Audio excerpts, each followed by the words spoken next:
Oh my goodness, we are here in August, and my wonderful friend Debbie Frank is back to help us take a look at the Astro Oracle Forecast for the month of August. Now, just know that what we're doing is we're tracking energy.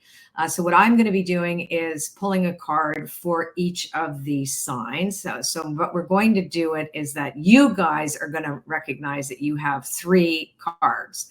So when you get this, you're going to have your sun sign, then you're going to read you're going to look up your ascendant, then you're going to look up your moon. Now, if you're a triple Scorpio, you're just going to notice that Scorpio is going to be intense, right? So what we want to do is just set you up. We're going to have something to say. Debbie will have something to say first, generally about the whole month of August, and then we're going to break it down per sign.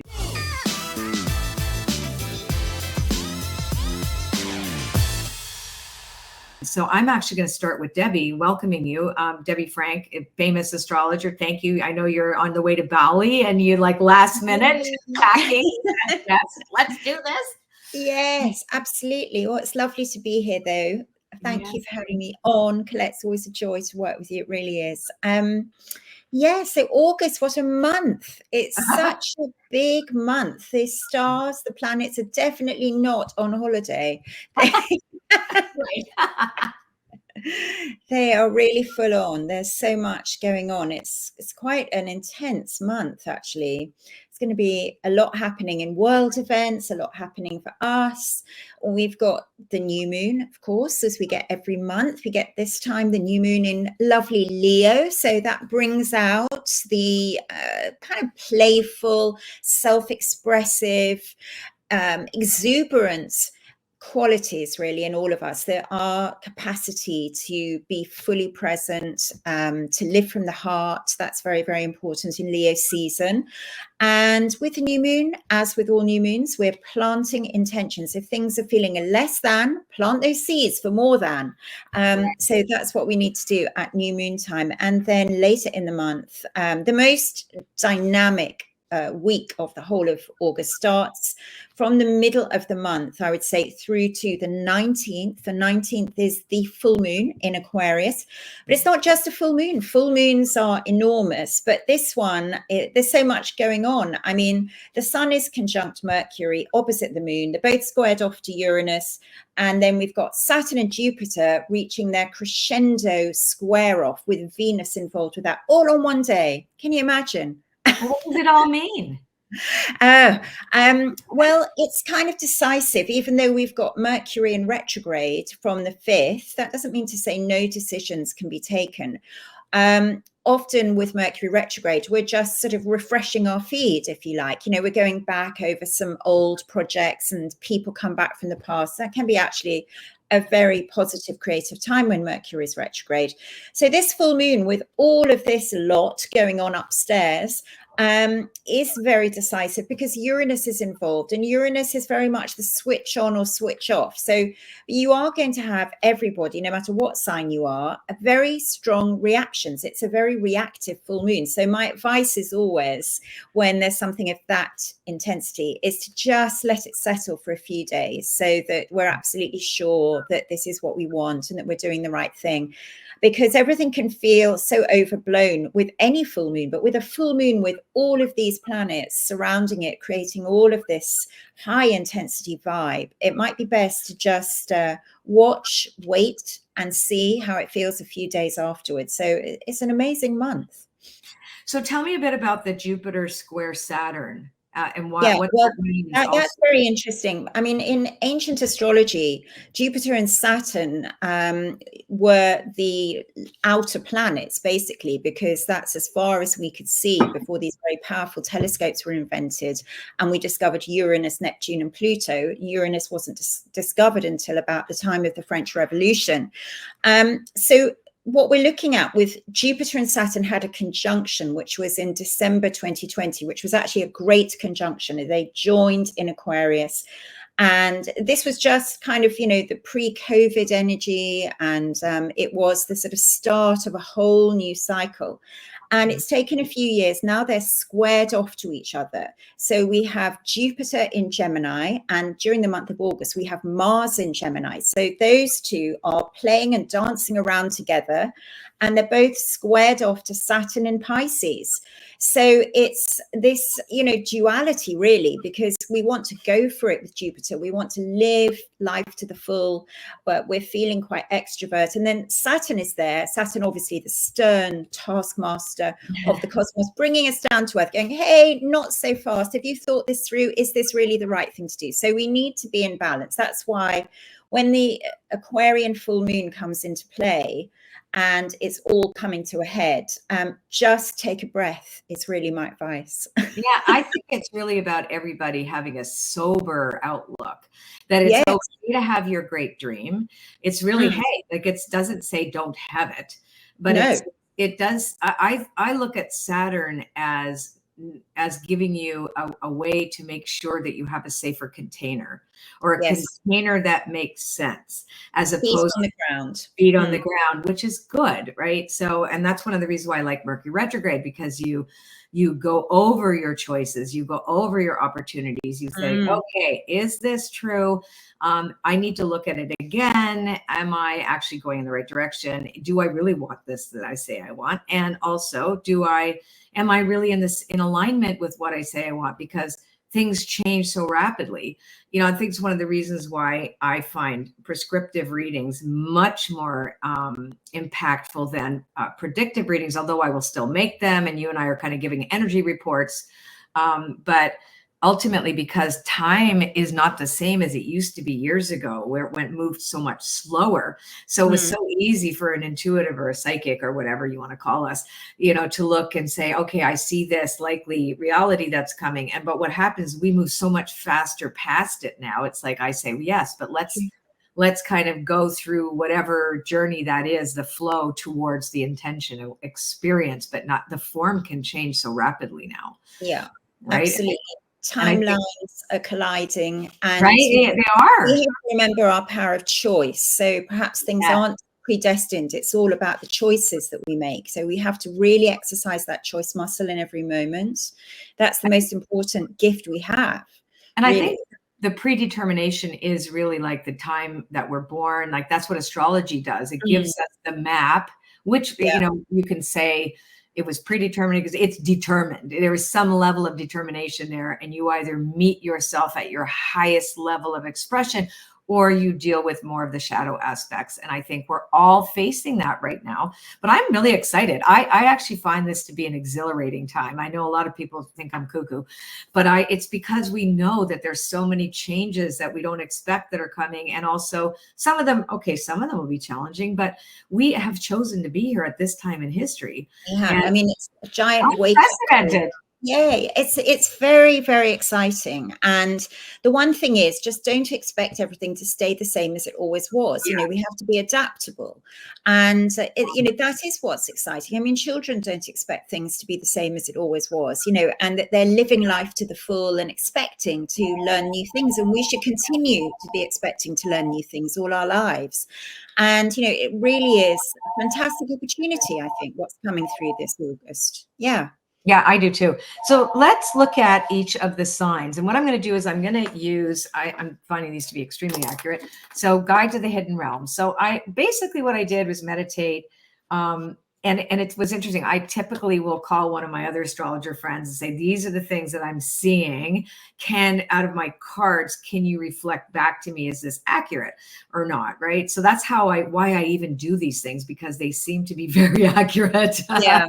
At the end of the day. So we're going to start with the sun sign. And again, remember, if you don't know your whole chart, just go to astro.com and put the information in. It's free. It'll give you your chart. You'll know exactly the sun, your rising, and your moon.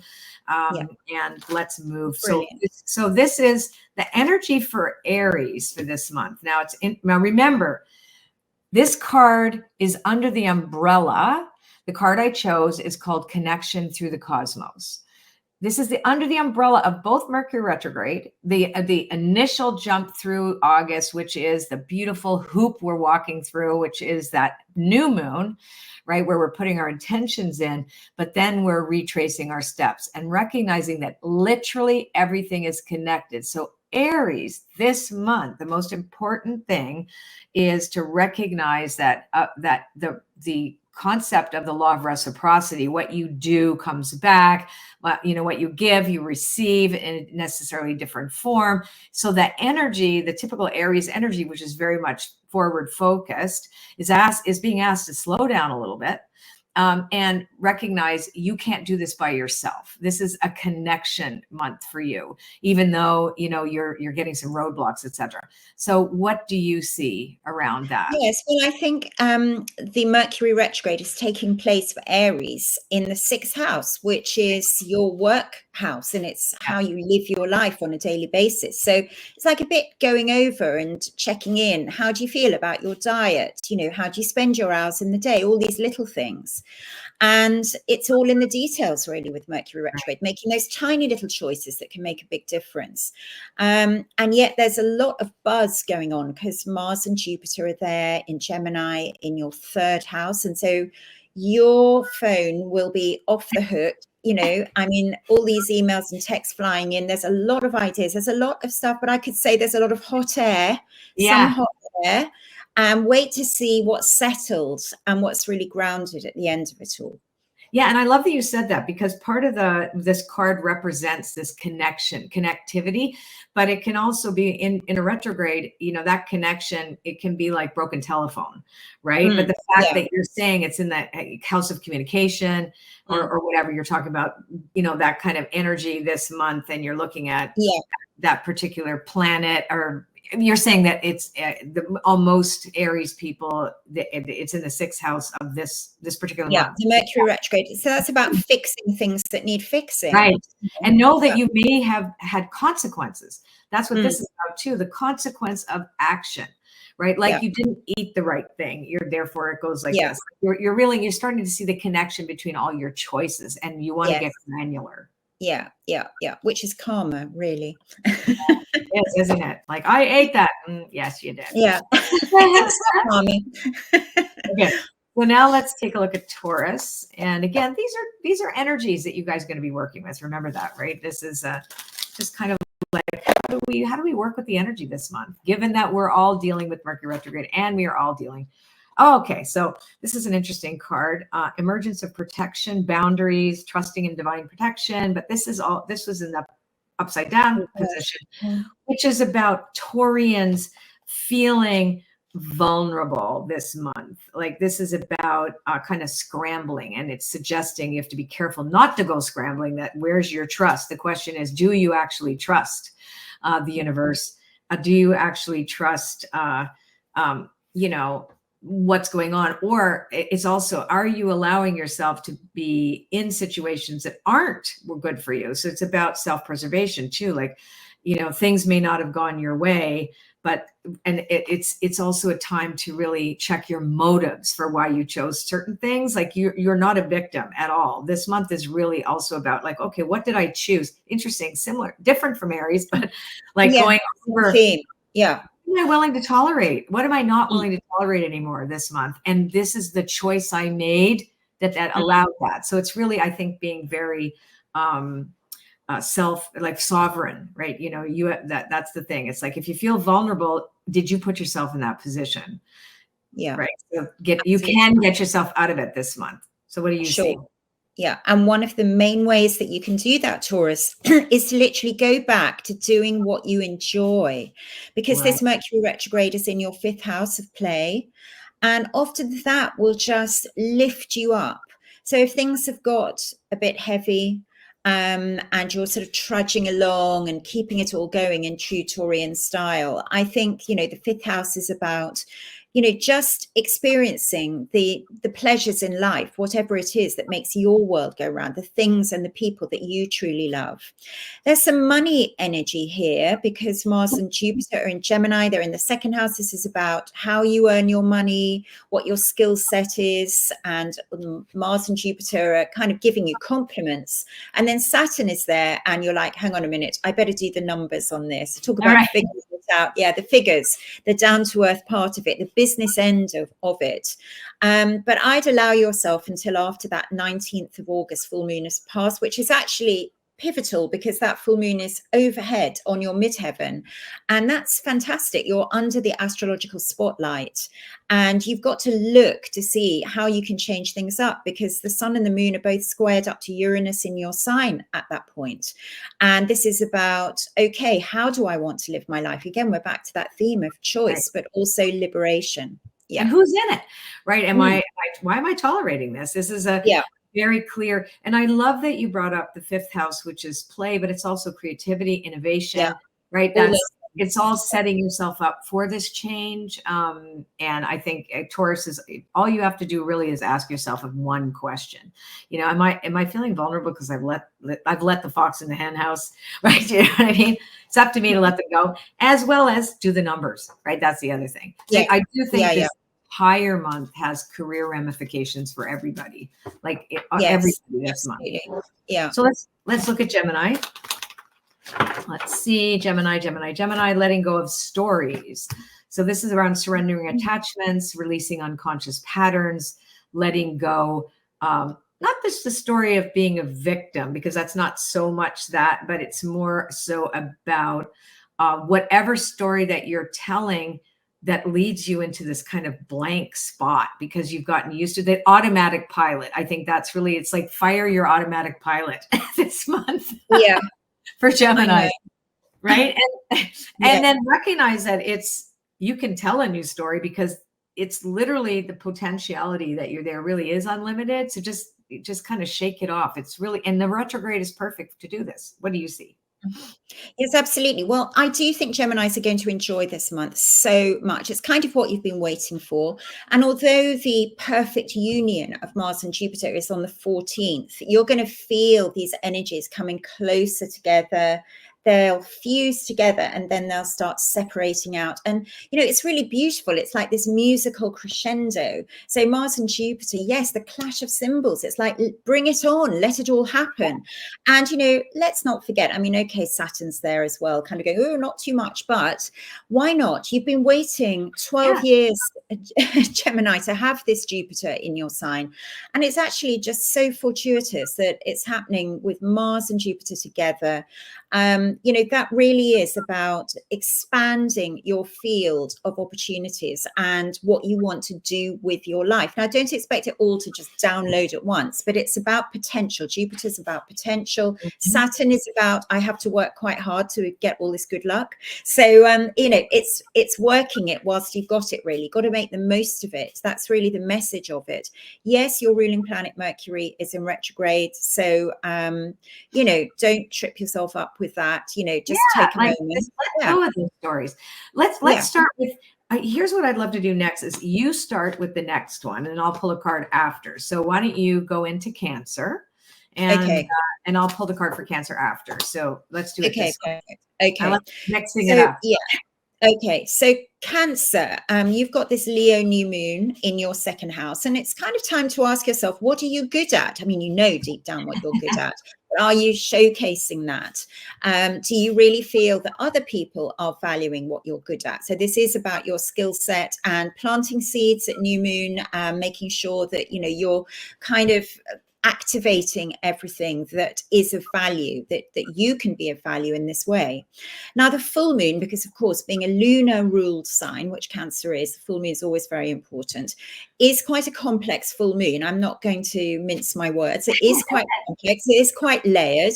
It's not a disaster, darling. It is fabulous. And it's just all a question of trying to keep it as simple as possible, knowing that people are going to dramatize it. It's like you're sort of watching a show. you're watching the planetary celestial show, and see that as something that's just at a little bit of a distance. You don't have to jump in, you know, you don't have to get that involved with it. So keep things as simple as possible. Kind of pare things down, not too many people involved, because we've got enough celestial bodies involved with this full moon. It's sort of like everyone is putting in their 2 pennies worth. So just maybe wait before you comment on things. But I mean, you know, it's a very dynamic energy which can really change things up for you, and that's got to be good. Yeah, Cancers, I really agree with that too. So then here's this and that is true.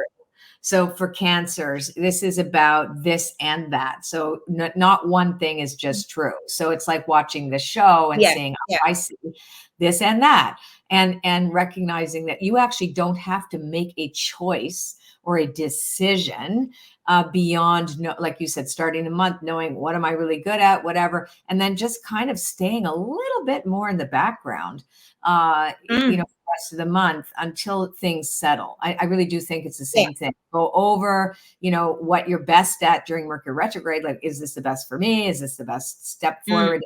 And recognizing at the end of the day, because I do think that the Cancerian is going to notice the divisiveness, right? The divisiveness, and the need to want to nurture isn't appropriate. I think that's the other thing, right? Yeah, don't get involved. Try not to.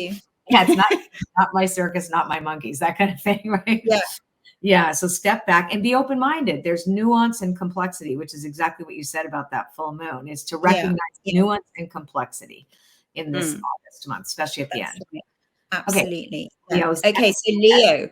Well, here we are in prime Leo season, and we've got your one and only new moon. So that's on the 4th of August. So it's a time to plant those seeds to rise and shine over the coming weeks and months.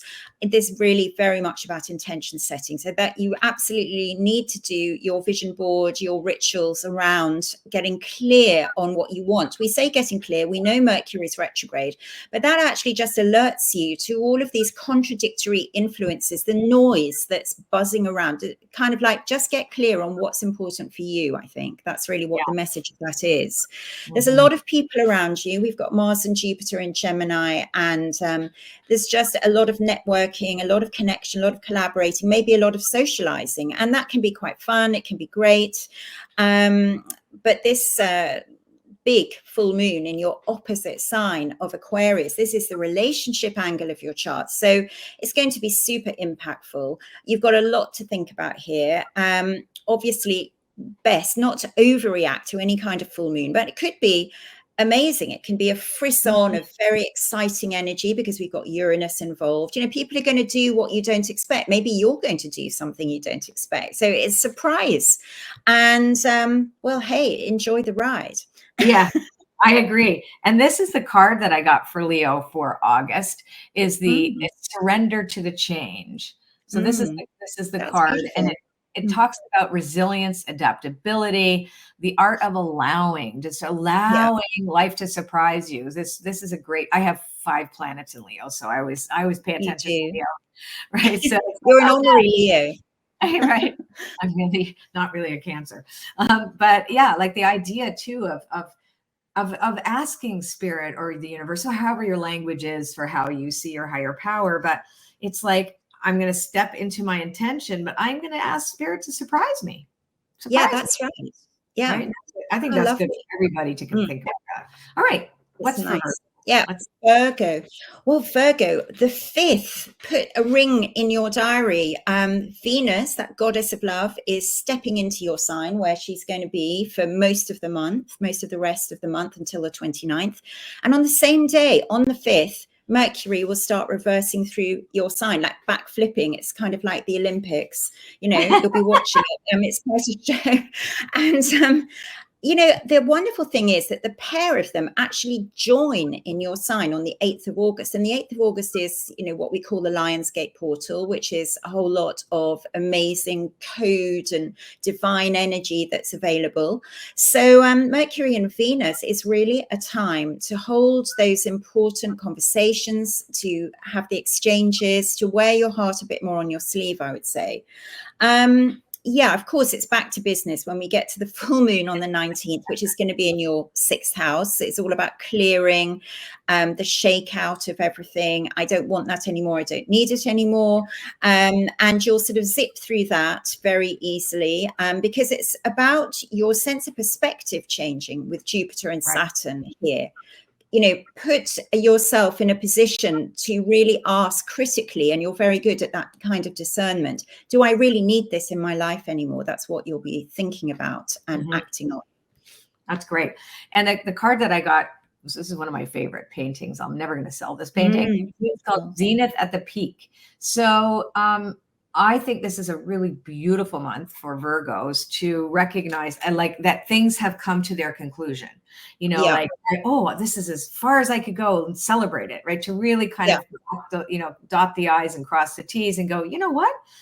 This is great. I've come this far. Now I'm going to take a step this way. Another card came out, was stuck to it. It was called the Sovereignty of Magic. So it's recognizing you have the power to do that this month. Make these shifts, these changes that you need to, but also to, you know, I like that you talked about critical thinking, as we know that that's very much, but it's also about seeking the sacred, you know, what is still sacred. Yeah.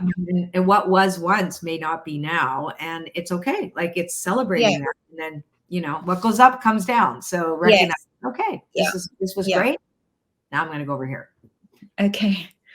Absolutely. And Libra, lovely Libra. Well, how do Libras do when the energies get super intense? Well, obviously you want to find the balance. I mean, it's a myth that Libra is balanced. Of course, you're not. Scales are there to kind of weigh things up and down. So there might be a little bit of that, you know, quiver in the scales over the course of the month, but that's fine because you're really looking at the pros and cons of everything. It's Leo season, and that's bringing a lot of new people into the mix for you. And I think it's about finding the right frequency for you. It's not just about welcoming all and sundry, but actually making those choices. Who do I want to have around me? Where do I feel I really fit in? Or who do I match with? And the Aquarian full moon, well, of course, the high voltage of that could be, you know, really experienced as quite overblown for a Libra. And I think it's all about you kind of adjusting those scales. What's too much and what's too little? That's the question to really ask yourself. The best of the month is saved until the very end. 29th is when gorgeous Venus, your ruling planet, enters Libra and immediately trines with passionate Pluto. Oh my goodness, that is really worth waiting for. You know what's interesting? So we have Grace Within Chaos was the card that I got, which is really about not allowing yourself to be distracted for Libras, right? Because looking for balance sometimes means you whoop around trying to control something or trying to appease someone. Or I have Libra rising, so I always say I have codependence rising, right? It's like it's like, you know, how do we get safe? How do we make balance? How do we make everybody happy? And you're right, this is about discernment. And so Grace Within the Chaos is taking a step away from the chaos because you don't have any control. Libra's going to recognize that I really don't have a whole lot of influence here, but I can find the balance in me. Yeah. Right. And that's in me. That's where it starts. That's a really, I think it's going to be a great month. And I like the pros and cons. It's also not being seduced by, you know, running for the balance. It's like, okay, let's look at the balance sheets. Yeah. That's a very good thing to do. Yeah. Very good. Super good. Yeah. So Scorpio, well, the new moon on the 4th of August is right on your midheaven. So this is something about standing under the spotlight. You know, it's about putting it out there where you see yourself, where you'd like to be.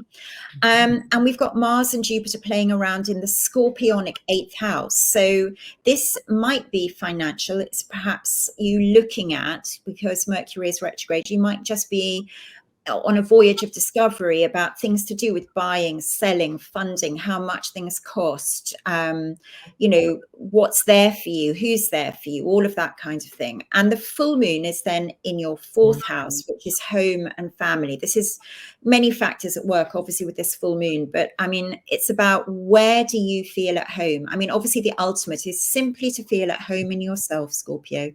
But make sure the home you're in kind of matches that vibration. Yeah, and Scorpio has all the time in the world. This is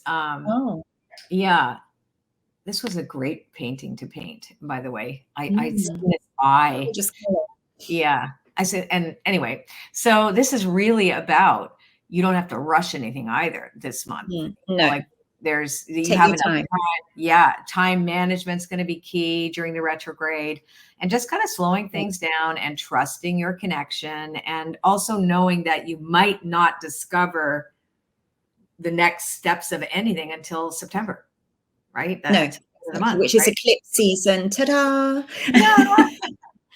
I always find eclipse season very, I know people think it's so intense, but it really does. I think it speaks more to the collective than the individual, Yes, definitely.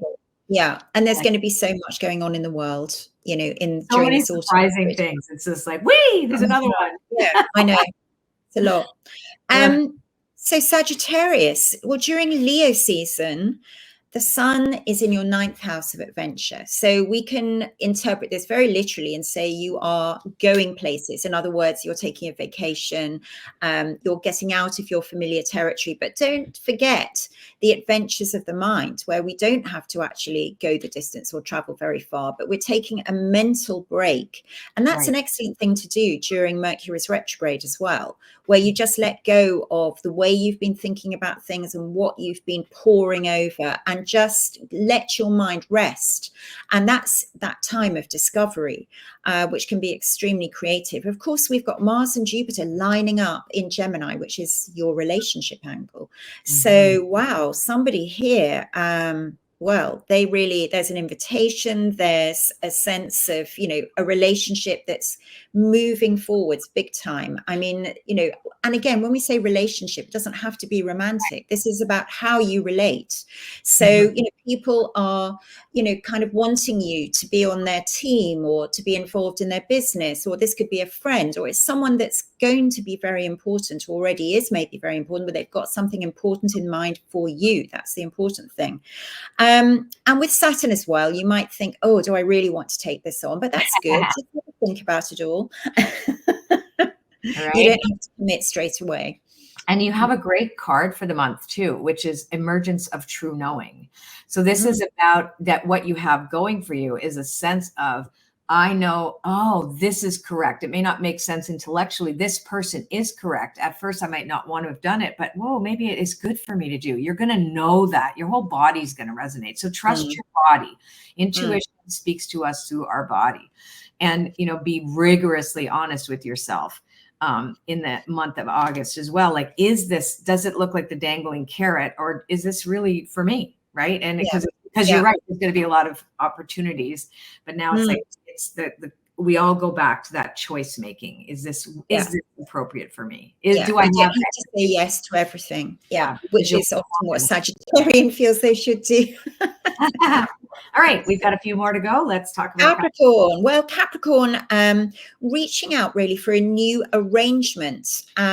Because we've got the new moon in your 8th house, so early in the month, you're kind of thinking, Capricorns are so canny. Can you shop around for a better deal somewhere, especially with Mercury retrograde? Could you extricate yourself from something? There might be a little sort of clause that can, give you something which is going to suit you so much better.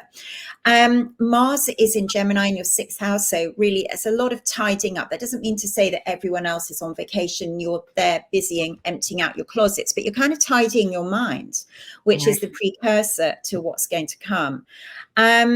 And there is this feeling with the full moon on the 19th in your next door neighbor sign of Aquarius about what's being brought to the table, not necessarily food. I mean, it could be, but it's kind of like money, talents, what's kind of, there for you, and who's bringing it, and what's on offer, and what do you really want, Capricorn? Yeah, I love that. And the card representing Capricorn for the month is a call to transformation. So Mm, it is that call. There is that, like, can I get it better? Can I do it better? yeah, Is there yeah, something better? Is there, I'm called out of an old state into something new, and you have the energy to pursue something. And yet, you know, with a container around it because of the Saturn, you know, yeah, influence, etc. sure. But it's very it is very much reflective of what the Capricorn personality is going to go through, is going to be invited into. Oh, it's Yes, time to transform. Oh, I can yeah, fly. Wait a sec. perfect. I've been little fuzzy caterpillar hanging out on a leaf. I think I get like the wings now. And it's just before Pluto comes back into your sign in the beginning of September. So you have Mm, got massive potential for transformation love coming it. down the line. Definitely. So Aquarius, well, it's your full moon, the one and only full moon in Aquarius this year. But before that, obviously, the new moon in Leo. And you're looking across the way there at who is lighting your fire, whether this is personal, romantic, whether it's just that creative spark that you feel, you know, that frisson of energy. Because Aquarius, you know, you're the kind of person that can just have these extraordinary exchanges with other people. That's just so interesting. So that's the kind of thing with the new moon in Leo. And there's a lot of playful, exuberant energy with the Gemini, with Mars and Jupiter there. It's your fellow air signs. So this great big full moon, what can I say, squared up to Uranus. It's like your very own firework display that's going off. You know, I I mean, can't help it. I have to show the card go. right now. It's What is called it? In the Midst of the Radiant Fire. Oh, I love it. That's It's so like, appropriate. right? That's the Anyway, go one. on. Yeah. Just keep going on. I'll Yeah, tell yeah, you. absolutely. So Yeah. you can expect like a grand finale, a turn of events, a change of heart. And it's all about, you know, being in touch with what's right for you, Aquarius. So, you know, it's kind of a dazzling full moon where everything, you know, is just out there, and you're going to be very out there as well. No, it's So great. what do you have to say, Colette? Well, it is about inspiration. It's also a Mm, time of cleansing. So that's also the mm, cleansing fire. But mm, it's a point where I'm passionate. I'm see the cool blue, right? mm. That's like when you light a Yeah. match, you usually see the blue around it, right? And then you have this red and orange and Mm, whatever. And it really is about that, because Aquarius is that has that cooling quality, right? yeah, But then definitely. there's this, it's all about speaking. It's also about, you know, communicating, collaborating, connecting, and being really inspired and passionate in this area. And you are all of a sudden, from being bored, you get mentally stimulated again. Yeah, really. Pretty Last but not fantastic. least, let's look at It's pretty Pisces. fabulous. And last but not least, our lovely Pisceans. Well, with Venus going into your relationship angle and Mercury retrograde, well, it is really rather gorgeous, especially on the 8th of August when they join up. So you might be getting some really amazing messages, conversations here, important exchanges, I would say. Obviously, there could be some mixed messages over the course of the month because of Mercury's retrograde, but you're so great with that, Pisces. You're the two fish anyway, so you're quite good with things that are in a mashup. And, you know, it's all about holding all the energies and just waiting for it to settle into something which is the ultimate meaning. You know, you don't have to take everything to heart or take everything Mhm. as real even. But, you know, there's a lot here. It's quite a pivotal month, especially around the full moon. It's very, very good for decision making because it's involved in Saturn, which is currently in your sign. And I would say for a change, I mean, obviously you've had Saturn in your sign for some time now, but it's going to enable you to just be much more decisive than usual. And there's a kind of relief in that. It's sort of like, in, you know, just being able to drop into the knowing of having made a commitment or a decision, I think would be really great. I love that. What is holy? What is true? This is hard for Beautiful Pisces, Pisces colors. isn't it? Yeah. Mm, This was the being that came through when I painted it, asked me to put holy water in all the paint, which I did. I ended mm, up going over the first. divine. Yeah. So this is actually saying too that the Pisceans are very good at, which is witnessing. Yeah. It's the mashup, like you said, just being a Mm, little more detached mm, from it, but you can mm. swim around it. It's very much a sense of, oh, I'm being called to this time right now, and I can do this. Like I can go around Yeah. here. I can go Yeah. here too, Yeah. without finding a place to land so much. It's just really more about the flow of events for Pisces for August. Thank you so much, Debbie. If anybody wants a reading from Debbie Frank, she is amazing. Debbie, why don't you give us? And it's debbiefrank.com, right? debbiefrank.com, and taking bookings again from September onwards. So get in touch and we can put you on the list. That would be lovely. It's very accurate. Great. Just letting you know. Yes, yes, yes. Well, thank you, and have fun in Thailand. And thank you. Thank you so much. Take care. Bye, everybody. Bye-bye.